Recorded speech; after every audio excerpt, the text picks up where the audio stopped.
जी, बहुत बहुत स्वागत है आपका। आपके सरकार के कार्यकाल का या ये कहूँ मोदी सरकार पार्ट 2 के कार्यकाल का 1 साल पूरा हो चुका है।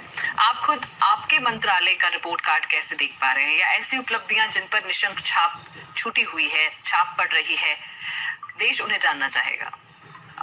मैं समझता हूँ कि ये जो मोदी युग आया है, इस पे हर क्षेत्र में देश ने प्रगति की है, नया कुछ करने को मिला है।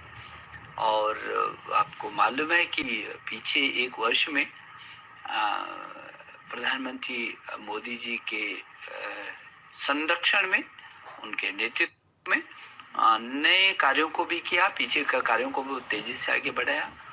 लेकिन जहाँ तक आप ये कहते हैं कि क्या क्या नए काम हुए हैं, अभी हम लोगों को आपको मालूम है कि 10 प्राइवेट क्षेत्र के और 10 सार्वजनिक क्षेत्र के 20 IOE ऐसे श्रेष्ठतम संस्थानों को हम लोगों ने चयनित किया, उसको बहुत तेजी से बढ़ा रहे, जो विश्व रैंकिंग में अपना स्थान बढ़ाएंगे और देश का गौरव भी बढ़ाएंगे, शिक्षा का स्तर बहुत तेजी से और आगे बढ़ाएंगे। ऐसे ही हम लोगों ने शोध और अनुसंधान के क्षेत्र में भी बहुत सारे काम किए। मैं समझता हूँ जिसको तेजी से हमने बढ़ाया है वो स्पार्क है। स्पार्क में हम को मालूम है कि पूरी दुनिया के 127 श्रेष्ठ विश्वविद्यालयों के साथ हम अनुसंधान कर रहे हैं। स्ट्राइड नया शुरू किया, अंतर विषय शोध हो रहे हैं।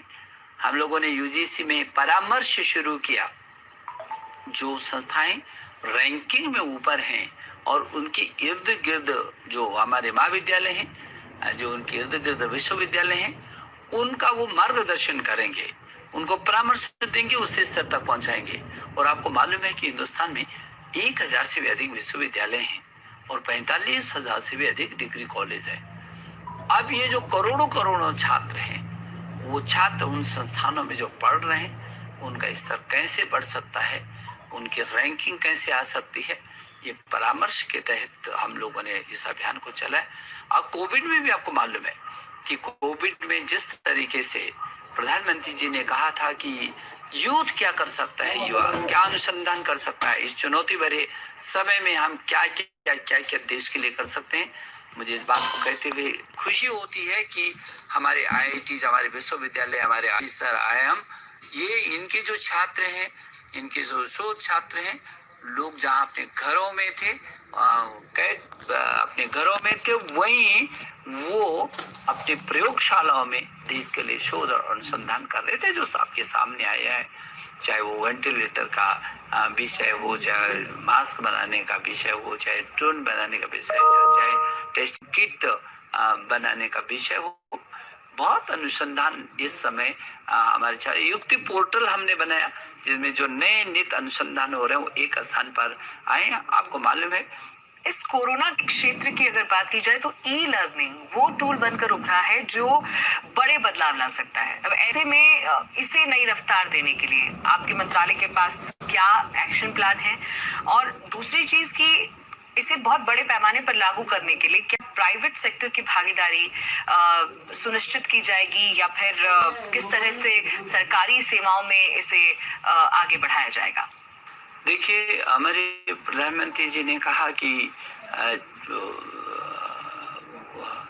वन नेशन और वन डिजिटल प्लेटफॉर्म।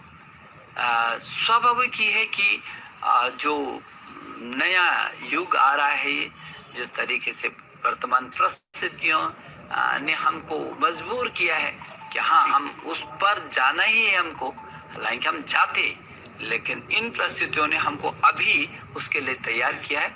ई-लर्निंग हम लोगों का, जैसे मैंने अभी बताया कि दीक्षा पोर्टल पर 80,000 से भी ज्यादा हमारे पास पाठ्य सामग्री है। सभी राज्यों को हमने कहा कि वो अपनी अपनी भाषाओं में पाठ्यक्रम को, जो पाठ्य सामग्री को वो नए अंदाज में करके और फिर वो उस दीक्षा पोर्टल पर डालें। बहुत सारे राज्यों ने अच्छा काम किया है, कर रहे हैं।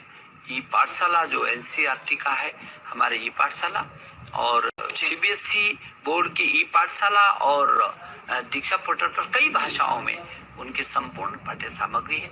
स्वयं भी उच्च शिक्षा में जहाँ दुनिया का सबसे बड़ा प्लेटफॉर्म है हमारे पास, जो स्वयं प्रभा के 32 चैनल हैं, जो जिस बच्चे के पास स्मार्ट टेलीफोन नहीं होगा, जिसके पास नेट नहीं होगा, वो भी पढ़ाई से वंचित न रह सके, इसलिए हम स्वयं प्रभा के 32 चैनल जो डिश टीवी पर आएंगे, डीटीएच के अलावा वो टाटा स्काई पर आएंगे और भी चैनलों पर आएंगे, ताकि मेरा बच्चा, वो मेरा छात्र छात्रा है, उसको अच्छे से वो अंतिम छोर का बच्चा भी उससे वंचित न रह सके।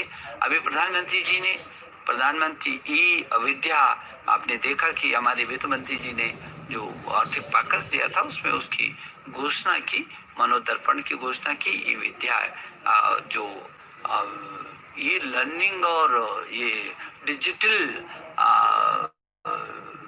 उस अभियान को आगे कैसे करके हम अपने पाठ्यक्रम के माध्यम से उसके माध्यम से अपने पाठ्यक्रम को बच्चों को एक क्षेत्र के रूप में कैसे जोड़ सकते हैं, वो हम लोगों ने तेजी से किया है, कर रहे हैं। निश्चित रूप में भविष्य में जो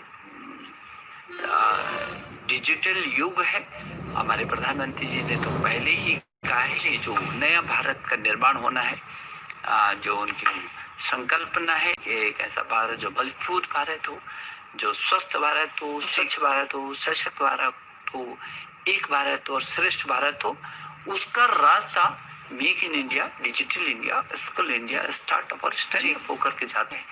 आपकी सरकार, खुद प्रधानमंत्री नरेंद्र मोदी आत्मनिर्भर के मंत्रा को बहुत जोर दे रहे हैं और आत्मनिर्भरता में एक खास जो टूल है वो ई लर्निंग भी बनेगा। रोजगार परक शिक्षा को घर घर पहुंचाने में ई लर्निंग का बहुत बड़ा योगदान माना जा रहा है, बहुत बड़ा जरिया ये बन सकता है। इसके लिए कोई तैयारी? और दूसरी तरफ जो आर्थिक रूप से हाशिए पर आ गए हैं लोग, उनकी जिंदगी बदलने में कैसे ये कारगर साबित होगा, कैसे इसका इस्तेमाल किया जा रहा है? देखिए, किसी भी समाज का, किसी भी परिवार, समाज और राष्ट्र का वो आधार होता है शिक्षा, और वो कैसी शिक्षा हो, वो शिक्षा आत्मनिर्भर बना सके। इसलिए हमारे देश के प्रधानमंत्री जी ने कहा आत्मनिर्भर भारत चाहिए। वो गांव से लेकर के अपने पैरों पर खड़ा व्यक्ति चाहिए। तो शिक्षा में हम जो नई शिक्षा नीति है उसके साथ इसको जोड़ेंगे, इन दोनों को समन्वय करेंगे, और कौन छात्र किस क्षेत्र में बढ़ना चाहता है उसी को उसी रूप में आगे बढ़ाएंगे। तो निश्चित रूप में विभिन्न इसी माध्यम से मेरा भारत वैसे भी सशक्त है, और जो आत्मनिर्भर भारत की बात की है उसका रास्ता और सशक्त शिक्षा के माध्यम से हो सकेगा। सर, शिक्षा के क्षेत्र में आपका मंत्रालय काम कर रहा है, लेकिन इन सब के बीच एक बहुत बड़ा तबका जो युवा वर्ग है, क्योंकि अगर देश में मैं बात करूं तो 25 साल से कम उम्र के युवाओं की जो तादाद है वो 60 करोड़ से ज्यादा है। और ऐसे बच्चे कई बार एक बड़ी तादाद में ये लोग उच्च शिक्षा से महरूम रह जाते हैं। नतीजा ये होता है कि हमारे पास रिसर्च और जहां आपको इनोवेशन के मामले सामने आते हैं उसमें हम अपनी प्रतिभा का इस्तेमाल भी नहीं कर पाते। इस मसले पर कोई एक्शन प्लान है, कोई खास तैयारी आपके मंत्रालय की जा रही है?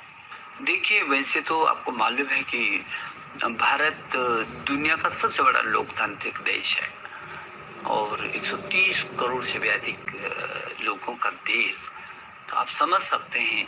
और हमारी विभिन्नता है, भौगोलिक, सांस्कृतिक, आर्थिक, पूरा देश में विभिन्न प्रकार की परिस्थितियां हैं और स्थितियां हैं। इतने बड़े देश को स्वाभाविक की है कि जो आप कह रहे हैं कि युवा है हमारी, वो सबसे बड़ी ताकत है। हमारे पास यूथ है। आगे 25 वर्षों तक हिंदुस्तान यंग इंडिया रहने वाला है, और इसलिए प्रधानमंत्री जी बार बार कहते हैं कि युवा क्या करना चाहता है, उसके सामने पूरा मैदान है, और उस मैदान में जाने के लिए उसके पास हमारे विभिन्न तकनीकी संस्थान हैं, ताकि उसको सुदृढ़ होकर के वो मैदान में भागने के लिए तैयार हो। हमारे पास संस्थान बहुत अच्छे संस्थान है, मैंने बताया कि 45,000 से भी अधिक डिग्री कॉलेज हैं, 1,000 से अधिक विश्वविद्यालय हैं। हम रूसा के माध्यम से और ग्रामीण क्षेत्र तक जा रहे हैं। आपको मालूम है कि उच्च शिक्षा में तमाम प्रकार के अभिनव प्रयोग कर रहे हैं। दूरस्थ शिक्षा में ओडेल के माध्यम से जा रहे हैं। और अब आपको तो मालूम है कि अभी जो ऑनलाइन शिक्षा के लिए 100 विश्वविद्यालयों को ऑनलाइन शिक्षा की दिशा में आगे बढ़ाया जा रहा है। तो वो अंतिम छोर का बच्चा जो अभी वंचित रह रहा है उसको कैसे करके जोड़ सकते हैं। देखिए सर, देश में हम शिक्षा की तस्वीर को बदलना चाहते हैं, डिजिटल युग में जा रहे हैं, तो बहुत बड़ा जो काम है वो अंतर्राष्ट्रीय मानकों को छूने का भी रहेगा। अगर मैं बात करूं स्कूल, कॉलेज, यूनिवर्सिटीज की, तो वहां पर प्रोफेसरों की संख्या को लेकर तो हम लोग इंटरनेशनल स्टैंडर्ड्स को छू तक नहीं पा रहे। अगर हमें ये सब कुछ बदलना है तो इसके लिए भी खास तैयारी की जरूरत होगी। क्या आपके मंत्रालय ने कोई स्ट्रेटेजी बनाई है? देखिए, हमने अभी जितने भी पद रिक्त थे उन रिक्त पदों को भरने का एक अभियान दिया। हमने सभी राज्यों से भी अनुरोध किया है कि जो भी उनके विश्वविद्यालयों में, महाविद्यालयों में, स्कूलों में जो अध्यापकों के पद रिक्त हैं उनको भरें। और काफी राज्यों ने बहुत तेजी से, क्योंकि शिक्षा मूल आधार है। शिक्षा यदि ठीक हो गया तो फिर परिवार ठीक हो गया, समाज ठीक हो गया, देश ठीक हो गया, राज्य ठीक हो गया। और उस पर हम लोग पूरी ताकत के साथ ध्यान केंद्रित भी कर रहे हैं। अध्यापक अच्छा निकले यहाँ से। हमारे प्रधानमंत्री जी तो बार बार ही कहते हैं कि दुनिया का छात्र हम इधर पढ़ने के लिए आना चाहिए और हमारे अध्यापक को दुनिया में पढ़ाने के लिए जाना चाहिए। सर, देश इस वक्त बहुत मुश्किल दौर से गुजर रहा है। हम लोग कोरोना संघर्ष को देखते हुए हमें 2.5-3 महीने हो गए और अभी तक उस दौर को समझने में और उसके साथ जीने में हमें और वक्त लगेगा। लेकिन सबसे बड़ी जो चिंता है वो स्कूली बच्चों के माँ बाप को है, उनके पेरेंट्स को है कि बच्चों को स्कूल कैसे भेजा जाएगा। क्या इसके बारे में भी बड़ी तैयारी और मंत्रालय की कोई खास प्लानिंग इसको लेकर भी है कि बच्चे सुरक्षित भी रहे और माँ बाप में वो भरोसा भी मानव संसाधन विकास मंत्रालय पैदा कर पाए? देखिए, माँ बाप की क्यों, हम सबकी, क्योंकि वो जो बच्चा है वो तो राष्ट्र का भविष्य है, मेरे देश का भविष्य है। और इसलिए बहुत जरूरी है कि अभिभावक, अध्यापक, हम सब लोग मिलकर के, राज्य सरकारें सब मिलकर के उस बच्चे की पहला है कि उसकी सुरक्षा और उसके बाद फिर उसकी शिक्षा। तो इसमें दोनों में उसकी सुरक्षा और उसकी शिक्षा, इन दोनों में कैसे बेहतर समन्वय हो सकेगा। राज्य सरकारों से लगातार हम संवाद कर रहे हैं, हम लगातार अध्यापकों से संवाद कर रहे हैं, हम शिक्षा के क्षेत्र के लोगों से संवाद कर रहे हैं। और जब भी ऐसा कोई आएगा, परिस्थिति जब भी आएगी, तब हम निर्देश लेंगे, स्वास्थ्य विभाग के निर्देशों का पालन करेंगे, गृह मंत्रालय के निर्देशों का पालन करेंगे।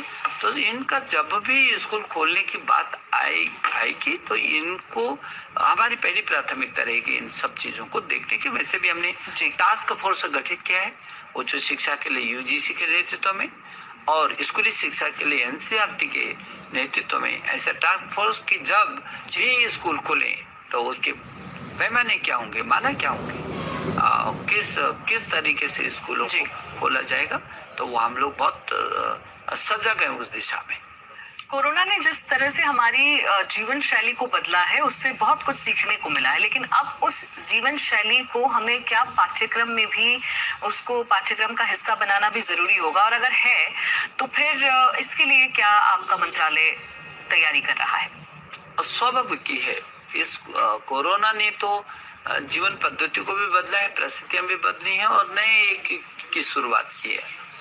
तो अब लोगों को इससे बहुत हम सबको सीखना पड़ेगा।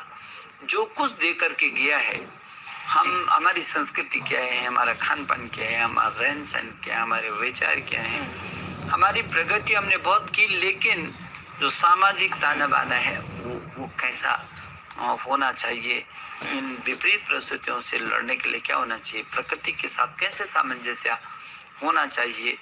तो मुझे ऐसा लगता है कि ये जो संकट आया है, ये संकट बहुत कुछ परिवर्तन के साथ कुछ पाठ हम लोगों को सिखाया भी है उसने, तो स्वाभाविक ही है कि इसका असर भविष्य के पाठ्यक्रमों में भी जाएगा।